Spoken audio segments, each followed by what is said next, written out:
Hello and welcome to another episode of Leaders of Transformation. Today we have a very timely, relevant topic. We're going to talk about conscious globalism. I think that's really, really important where we are right now. And we're also going to be talking about knowing your soul, understanding your soul values, also very important right now. And we have David Schwerin with us here. He is he has a Ph.D. and has a tremendous amount of experience. I'm not going to read his whole bio here. I'll let him share a little bit more about his background. But what I found was very interesting is that he has this beautiful combination of spirituality and understanding of finance and business and so forth. And so he's bringing that together here. He's written 3 books. The first one is Conscious Capitalism. He wrote that in 1998. Principles for Prosperity. 2005, he wrote Conscious Globalism. What's Wrong with the World and How Do We Fix It? And in 2019, co-authored a book called Know Your Soul, Bring Joy to Your Life. So really excited to have you here, David. Welcome to Leaders of Transformation. Thank you very much. I appreciate the invite. Yeah, my pleasure. And thank you to Denise from Podcast Bookers, who actually made this connection so we could be here today. I always like to thank those that support our show. And for those of you that are listening, of course, you're supporting our show by listening and sharing. And so please, if you enjoy this, share it with a friend, especially like I said, right now, this is very relevant, what we're going to be talking about. There may be some friends of yours that are confused about what's going on and how do they make quality decisions in this time. And we're going to talk about that, maybe give you some thoughts that you can consider in making a quality decision. We're in an election year, at least by the recording dates. You may be listening to this in years beyond, and you'll know the outcome of what happened this wonderful year of 2020. But right now, people are making big decisions as to how do we move forward together and work together. And so we're going to talk about that here today. With that in mind, just to kind of set some context, David, tell us a little bit about your journey from having a career in finance to deciding that you want to study the soul and get into spirituality. Okay, well, it's been quite a few years, and it didn't happen all at once. I started out in the investment business many decades ago now, and had my own investment counseling firm, and worked there. I look forward to doing that for many years. I found it very challenging because you have to know a little bit about everything in the investment world, from weather to elections to almost anything. But in the last few years, about 25 years into my career, I was not enjoying it. I didn't feel fulfilled. I was tired of dealing with people who were so focused on making $1 today and not looking about the long term. And so I was not happy. And about that time, I got some guidance to sell my business, and I didn't know what would come next. So I was a little nervous about that, but I followed that. And before long, I was encouraged to start writing. And my first book was Conscious Capitalism, as you mentioned. And that took, while my career in business started many decades ago, about the same time, I was interested in ancient wisdom and understanding that. And so when I started to write the book, I would decide I'd write it about the only 2 things I knew, business and ancient wisdom. And I took some of the ancient wisdom that I had studied and applied it to business. And it became very clear to me, actually maybe before that, but certainly writing the book, that this wisdom would help people in business in any phase of life, really. And so the book was about taking some certain principles that have been around for thousands of years and showing how they could be applied to business and to make it a more fulfilling and enjoyable experience. And my book was published in 1998. Within a year or two, I got an email from someone I didn't know who said he had read my book in California in the library there. I'm in the East Coast. and that he wanted to take it to China. And first, I was a little skeptical. I didn't know him, and as it turns out, he was able to do that and get it published, translated and published. And I was invited shortly thereafter to come to China to speak about the ideas in the book. And while the book can be looked at on different levels, one level certainly is it's about social responsible business, which is now called corporate social responsibility, or ESG for environmental, governance, and social well-being. And so I went over there not knowing what to expect, a little bit nervous, to be honest with you. And I had the opportunity to speak to what is called, or what I call, so it has a slightly different name, but I call it Communist Party School, which is a school for senior level Communist Party leaders to come back to get training. And I spoke to them about what was in my book. I had no idea what kind of reception I would get. And believe it or not, they liked it. And at least believe it or not to me, I was not expecting, I didn't really know what to expect. But they put my book in their bookstore, and they wrote about it in their newsletter. And before I knew it, a picture of the cover of my book, which had my face on it, was on the largest or longest bus line in China. And from that point on, the Communist Party liked the idea enough to start encouraging their businesses to implement it. And when the Communist Party gets behind something, it has some influence. And so it took a number of years, but over a number of years, this became widespread, this concept. Businesses adopted it and used it, sometimes very in interesting ways. It didn't follow exactly what the US concepts were, but it followed a lot of them. And so I've been back to China 9 times, talking about not only this, but another aspect of, since most of my attention has been either on this ancient wisdom or on business, I soon realized that the Chinese, they have a long history and wonderful philosophers. There still was a longing by many Chinese people for a spiritual connection. And I saw that when I was over there. And so I got the idea of introducing, after my business stuff took off, to introducing some a particular spiritual path that I had been following called pathwork. And about 15 years ago, I began to slowly try to introduce those ideas into the culture. And again, I didn't have any idea where to start. I just started by getting some of the material translated into Chinese. And over a number of years, and it's taken a number, I found a audience for it who were anxious to hear it. And we've had a number of workshops over there. And we're slowly making progress. And this whole idea is a little bit, it's not encouraged in China. And so yeah, it had to be under the radar, so to speak. But there is definitely interest. And there's some very spiritual people over there, and as well as wonderful business people. I got to know the people well. And I guess the most important thing I learned is that we're all the same.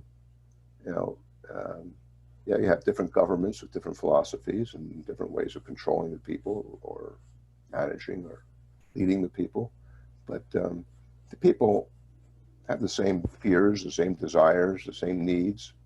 And so I've done a lot of traveling besides China, most of China, but that was really my key takeaway is we're all the same.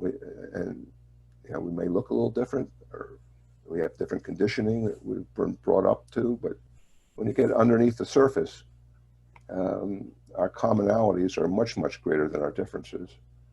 And if we would remember that and act that way, a lot of the problems in the world today, I think, would be solved. Um, Yes. so, just to step back a second, I've told you about the last 20 years approximately in a couple of minutes. Um, but going back to 2015, um, I was given the opportunity to learn about, uh, take a course given by Archangel Michael about the soul. And this was through some connections I had. Was learning how to channel and things of that sort. And and that lasted about 5 years, 6 years now. And then about a year or so ago, uh, Archangel Michael asked me and the person who was doing a lot of the channeling and who I was working with on a monthly basis, really, if we would write a book about the soul. And he gave us a lot of information. And so that's what we did. And that's the latest book. And it has a lot of information in there that is very fundamental. If people understood that, well, we'd solve a lot of our problems. Because again, we're all connected. There's no separation. And when you understand that, and we really understand that, we wouldn't do some of the harmful things to others that we do. Because what we do to another, we're doing to ourselves. And what we fail to do to another, we fail to do for ourselves. It's really the golden rule. And there's nothing, as simple as that is, or simple sounding, that's, in my view, a key to healing what's going on. Yeah. So that's a short version of what I've been doing over the last several decades. Yes, I'm sure it is definitely a short version from a long journey that you've had to get from where you are to where you were to where you are today. So amazing. Now, in your book, Conscious Globalism, you actually start talking about that. I didn't actually read. I read your last two books, not the first one, because those are the ones that you and I talked about beforehand. Mm-hmm. And so in there, you talk about this idea, like you said, we're all in this together. You talk about this idea of me, them, and us, and you just alluded to it there about self-interest. And it's like there are different viewpoints of what self-interest actually is, right? Yeah. What is in my best interest? And so, can you unpack that a little bit? I think that would be a great. I think that would provide some really great insight into even what's happening right now in the world. Well, we're all in this together. We've heard that phrase before, and it's not just a phrase. It's the truth. And the sooner that we wake up to that and realize not just the words, but act accordingly, that we treat people like they're part of us, which they are. Yeah, not just a whole bunch of separate individuals in it Right. together, but we're Right. actually literally connected. But we are connected. Now, we get confused, understandably so, because it looks like you're over there and I'm over here and there's not much between us. Yeah. So it looks like we're separate. But in fact, we're all energy. And that energy flows together and connects everything. And so when I say we're all in this together or we're all connected, we truthfully are. That's the reality.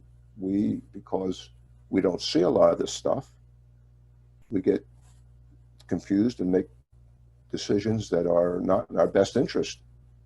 Our best interest is to act for the whole, to treat everybody the way you want to be treated. The golden rule has been around a long time in different cultures. It says slightly different things, but it really is the same. And if we just follow that, it would be what's in our best interest for sure. Yes, And I wanted to mention that actually for those who are interested in learning more about that golden rule is that it's in every major religion. And you actually list that in your book, which I thought was really interesting. You actually list what it says in every major religion. There's like 12, 13 of them there. And you actually have the scripture or the phrase Right. that, and so I've heard recently, you know, the platinum rule, right, which is better than the golden rule. In reality, there's nothing wrong with the golden rule. It's just that people don't, you know, it's like do unto others as you would have them do unto us. The platinum rule is do unto others as they would like to have that it done unto them. But if you don't understand, again, that's almost like creating that separation again. Right. Right. Yeah. And it's amazing how simple things are that we complicate and confuse ourselves by doing that. Yes. And if we really just got down to the basic fundamental ideas and concepts and followed them, we clear up a lot of our problems. You know, our values and priorities would be different, and our the way we look at the world, the way we think of ourselves, and the choices we make, all those things would align with reality. And what we're talking about is reality. And in a way, it's understandable that we get confused because we don't see some of this stuff. And you have to experience it to really know that it's true. Otherwise, it's just someone spouting something off that, you know, you have no evidence for. And so there's something beyond our senses that would help us, but it takes time to develop that. Become aware of it. Become aware of it, right. He's always there. Yeah. It's just that we're not aware of it. Yeah. Yeah. Well, and I think that's where, coming back to this idea of the me, them, us, we're seeing that a lot right now, where there is so much division, especially in the US here, but it's around the world. Right. You know, this separation. I heard somebody with one of my guests that has been on the show previously. I think it was Philip Shepard, but it may have been someone else. I'm not sure. And what he said was, we're the only species, humans are the only species that think we're separate from everything else. The rest of the species know that there is a biodiversity, there is an integration, this is the ecosystem, and if you mess up one part of the ecosystem, it affects everything else. Yeah. You know, they're talking about now eliminating mosquitoes. Well, that's great, but if they're mosquitoes, perhaps there's a reason why they're mosquitoes. They serve a purpose. They serve a purpose. And if we eliminate them, what is the ripple effect that we're creating? Yeah. Now we look at humanity and society. If we eliminate or we ostracize one group of people, how does that impact the rest of us? Or if we even just perceive that others are separate from us, how does that impact the rest of us? So can you maybe even use some examples and so we can unpack this and really make this something that people can take away and apply on social media the next time they're thinking of doing a post or responding to somebody else's post? Because it's almost like my dad used to have this saying, the blind leading the blind, or in the land of the blind, one eye is king, you know, and it's like, how do you got to create, let's create that awareness so that we don't continue to be part of the problem, that we can become part of the solution. Well, probably the first example that comes to me is what's going on with this pandemic. Every country, it seems, is competing to get a vaccine for their people. Now, the truth is, if you have the virus anywhere, you have it everywhere. It doesn't stop at borders. It doesn't, you know, you can't control it by one part of the population being inoculated and the rest not. We're all connected, and that's the perfect analogy or example of how we're all connected. This virus goes anywhere and everywhere. And you may think for a while you've avoided it, but it seems to hit everybody. So, you know, that's one very clear example in my mind of how, you know, we can't compete over these things. We've got to cooperate. We have to share. And if we don't, we won't get rid of this thing. And of course, you can bring this to climate change. You know, we all have to work together to solve this problem. One country can't do it. probably if one country out of the 100 and I don't know how many countries there are, 200 and some, um, keeps burning coal and spewing pollutants up in the air, we're going to have climate change continuing to be a problem. Um, and the same applies for the gap between the wealthy and the poor. When if you don't treat everybody so that they have their basic needs met, food, clothing, shelter, things of that sort, then the impoverished part of the society or the population is going to ignore the need of the environment because their focus is on surviving. And therefore, they have no interest in worrying about what fuel they're burning or what other things they may be doing that will harm the environment. They're just interested in staying alive for another day. So you have to make sure that we have to close that gap and start taking care, make sure everybody has their needs met, or this problem will not go away. So there are just a few examples of how we're all in this, and we can't look at this as separate beings that we're competing against each other. We have to share and cooperate.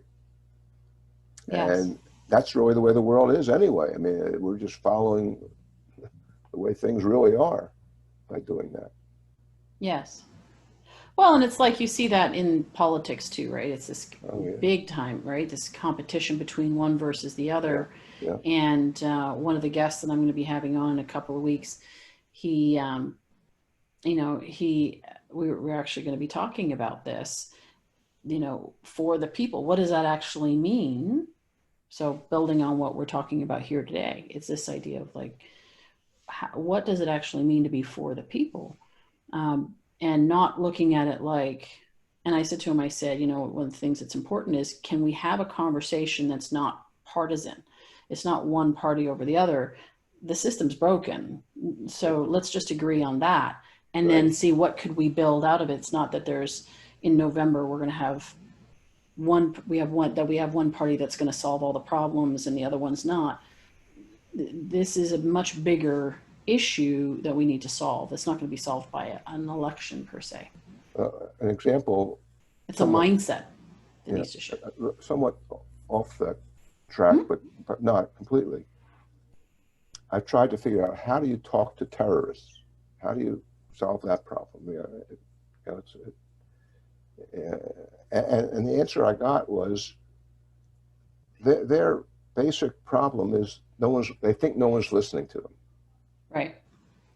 So if you don't have to agree with them, but if you just listen to what their complaints are, what their fears are, what their needs are, and adjust where you can. If you think that they have a legitimate point, then you make some adjustments. If you don't think so, you explain why you don't think so. But in other words, have a dialogue.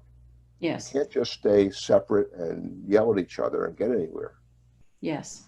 And so a lot of people just want to be heard, And I don't think that's just terrorists. I think that's just people in general just want to be heard right now and are not feeling heard. And then they start yelling at each other and it just gets worse. Terrorists is an extreme example, but it does apply to almost everything. Just, people have different backgrounds, different conditioning, and so they have different ideas. And by the way, some of the ideas that are in my soul book, which some people probably may not be attuned to so much, the soul says that, as far as the soul is concerned, there's nothing wrong with anything. You have free will, and you can do things, you can harm others. Whatever you do, you'll learn from it. That's why almost anything goes. Now, your learning may be a painful learning. There may be some karma involved. There'll be some cause and effect. But we learn from every experience we have. And so, so that's maybe fits into listen to the other people, see what their thinking is, realize if the path they're taking is not your path, but that's their way of learning. And you might explain to them why that will harm you or harm others. But it's more just respect and understanding. And as I said, when I traveled the world, I've been to a lot of countries, and that's reinforced my understanding. We're all the same. We have slightly different ways of expressing and different backgrounds and conditioning, but when you get under the surface, we're all the same. We're Yes. humanity. Yes. Which brings up the point about soul values. How do we identify what our soul values are? Because you talk about that in your book. Well, our soul values, in the essence, are that we're all one, and that we act that way because we are all one. We started talking about this in the beginning, but that's probably the underlying soul value, is that we're all connected. What we do to someone else comes back to affect us, and vice versa. And when our values are based on that understanding, we'll act in ways that are helpful and healing to others, and will make the world a better place. As trite as that it sounds, that's really what it boils down to. And so anything that looks at the world as a living being, one living being with different faces and different ways of expressing and accomplishing things, but underlying it all, the same motives, fears, desires, and just understand others that way. That they're taking maybe a different path than we would. They're doing things that we differently than we would, but nevertheless, the end goal is the same. And trying to understand them from that perspective. Yes, now there are consequences, like you said earlier, because we are all connected. Right. There are consequences to all of us based on what certain people do, and that's where I think there's frustration. Sometimes it can come in because we see what others are doing that's actually climate change, for example. Why are they doing this? People that are advocates for climate change saying, why are they doing this? Because it's affecting all of us, but they're not aware of that. And what I notice is really interesting is that the more, and again, politics, the racial division that's going on in this country, or the unrest that's going on, I think there's it's interesting because even the people that are advocates for good, right, for unity, if they're not grounded, can find themselves in fear and or anger or frustration, which is coming from that place of fear. And then they become part of the problem again. Yep. So it's like they're frustrated. Why aren't you doing it like this? And by even just doing that, they're actually becoming, it's almost like they're moving to their side of the table in a different way. And so when I always say, love is the answer, and it sounds trite, love is the answer. Love literally is the answer. Fear and love can't coexist. So, in that same moment, I'm either coming from a place of love or I'm coming from a place of fear, and I get to choose all the time. So exactly. Yeah, really powerful. And that fear is one of, in the tradition that I've learned, fear is a negativity. It's something that's negative. Right. Because if we understood ourselves and who we were and what we're here for, and that the universe is friendly and wants to help us, we wouldn't have that fear. It's only because we don't understand that there are a lot of things we can be upset about or apprehensive about. But it's when we understand our connectedness and that we're getting help, and that there is a desire for us to have a productive, fulfilling life, and and we surrender to that, which is hard to do. I've been struggling with that at times, but because we have free will, we can resist what is coming our way, and that's not the best solution, because what's coming our way is coming our way for a reason, just like this pandemic. Right. And it's a time to pause, take a look around, see if the world is the way we want it, what can we change, what needs to be changed. And we need that break otherwise we're always helter-skelter and not looking at the big picture, only looking at a very tiny picture. And so this is it's an important time for us to use this time wisely. And, so surrender. You talked about surrender there, and some people might be saying, I almost hear the objection, how do I do that? So what have you learned about actually surrendering? Well, we all, because we have fears, all of us, we resist certain things that we don't think are going to be what we like, because we don't, again, see the whole picture. We don't see why that particular experience is going to lead to something very positive.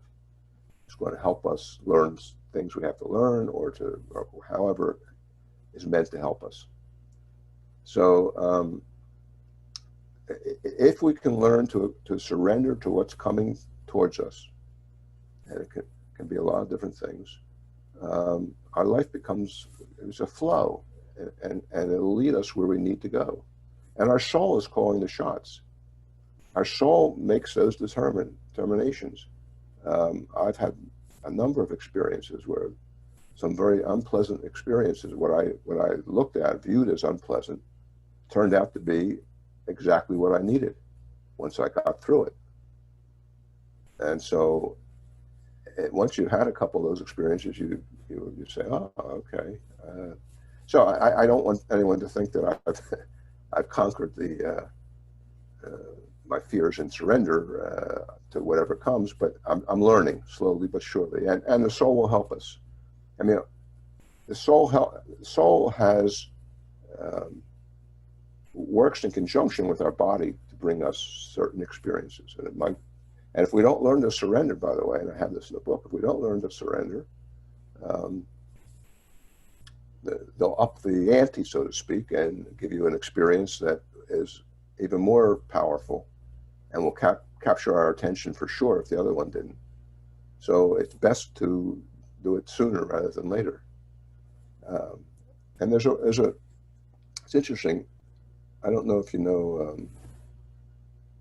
the book, The Surrender Experiment by No, I haven't heard that. Michael Singer. It's about how his life, he learned to surrender, and as a result of surrendering continually, his life turned out to be wonderful. I think he's a billionaire. He was in the business, and he faced some decisions he didn't like, but he went along with it, and it worked out fine. And what I found interesting is, and I just heard this not too long ago, that there was a group of executives who met, I think, at a Caribbean island to have a conference. And when they got there, every one of them, with maybe one or two exceptions, was reading The Surrender Experiment. I mean, that's a big thing. So it's a lifelong lesson that we all have to go through and learn to work with. Yeah. And so I found that very interesting. And that's what Know Your Soul, Bring Joy to Your Life talks about my process in learning to surrender, and some of the things that I didn't like when I didn't surrender, and as well as who we really are and why we're here. I mean, that's the key for all of us, whether we're in business or whatever our livelihood is, to understand who we are, know ourselves, and that includes looking at some stuff we have that doesn't flatter us, but if we don't look at it, we won't know it's there, and we won't have the chance to make some changes. Yes. Awesome. David, this has been really interesting. Thank you. And I can totally, when you talk about surrender, I can totally appreciate that, because there was a point where it was like, why is this happening? Why is this happening? Why is this happening? And then I realized that it was actually all happening for my benefit. And I grew more and learned more about myself through the difficult seasons than I did the successes. And anybody I've talked to says the same thing, that that's where you learn the most. And so they're actually gifts, but we don't see them as gifts. And even this year, all the things that are going on, not that I am grateful for it, like, wow, this is great that we have a pandemic. That's not what I'm saying. However, in the midst of this, there's great insight, there's great discovery, and great growth that can come out of it if we'll allow ourselves to not resist, Right. and to surrender and saying, okay, what am I meant to learn from this? And how can we grow? Not just what am I meant to learn, but what are we meant to learn through this? And how do we move forward and grow from here? So really, really awesome. I would recommend our listeners go to consciousthinking.com and check out David's books, Conscious Capitalism, Conscious Globalism, and his latest book, Know Your Soul.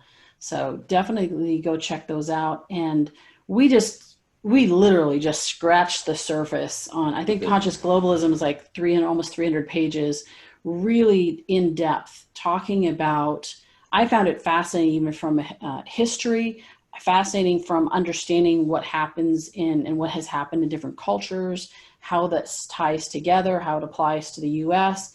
Really, really fascinating stuff. So I would encourage you to go check those out. And again, David, thank you so much for being here today. Final thought for our listeners.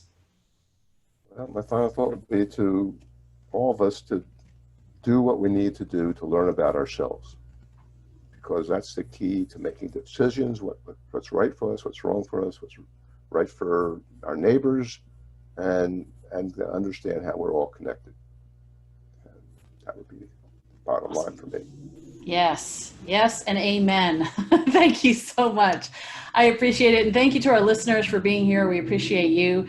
Go to leadersoftransformation.com. The show notes, of course, are going to be there. All of the other previous episodes, 350 episodes, are also going to be there as well. We've got some great guests like David that have been unpacking this topic. And so there's just some really great inspiration and knowledge and insight. And so I encourage you to check those out. If you like this, please share it with a friend, and also leave us a rating and review. We really appreciate those as well. It helps us to get a greater reach. We're in 144 countries, I think, right now, and we're just continuing to extend that reach so that we can get this type of message out to more people. And so you can help us with that by leaving us a rating review. We appreciate you. Thank you again. And we look forward to seeing you in the next episode of Leaders of Transformation real soon. Thank you very much.